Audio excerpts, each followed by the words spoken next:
Okay, just tell us about your Zimbabwe memories. Well, in fact, I shot 2 movies in Zimbabwe. Mandela, I shot in 1986 in Zimbabwe. Then I shot loBopha in 1992 in Zimbabwe. So the last time I was in, no, I said the last time I was in Zimbabwe since 1988. The last time I was in Zimbabwe was about 94, 95. You know, I have collected. My former wife had a gallery.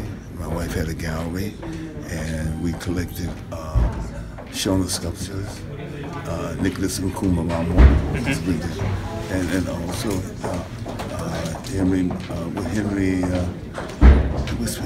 I can't think of Henry's last name, but I can't. So I spent a lot of time in Zimbabwe because I couldn't go to South Africa. So what I'm saying is that I supported the liberation movement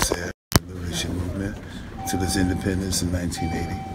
I didn't go to the independence, but I was involved with that in San Francisco. We had national chapters supporting the struggle in Mozambique and Guinea-Bissau and Angola, supporting the struggle for decolonization in Namibia and Zimbabwe and South Africa, in apartheid South Africa. So that's my history, but it's my history, you know, for over 40 years. Reflections on President Robert Mugabe, former President Robert Mugabe? I don't think that is my place to say. You know, Zimbabweans and who make their own history will determine about the role that Robert Mugabe played, President Mugabe played, the things that could have been done and weren't done. The land issue was never settled and dealt with properly. Remember, when I was there in 1985, 1986, there was a conference there in 1986, sponsored by UNICEF and Columbia University. Zimbabwe had one of the best early childhood development programs in the developing world. At the time of independence, there were 900,000 kids in school.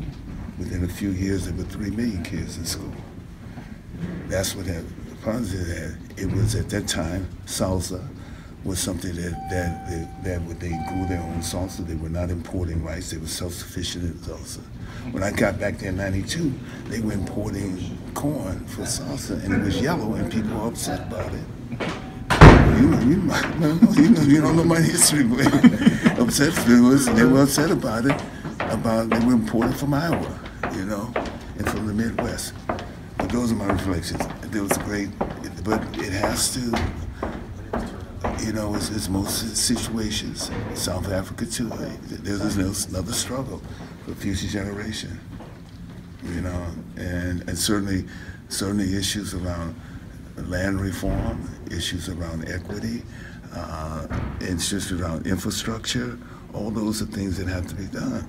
But I can say the same thing for Mozambique. I can say the same thing for Angola. I can say the same thing for a number of countries where it seems as if the wealth of the country and the resources of the country have gone to those few people who are in the upper class hierarchy, as opposed to those things being disseminated among the people. So.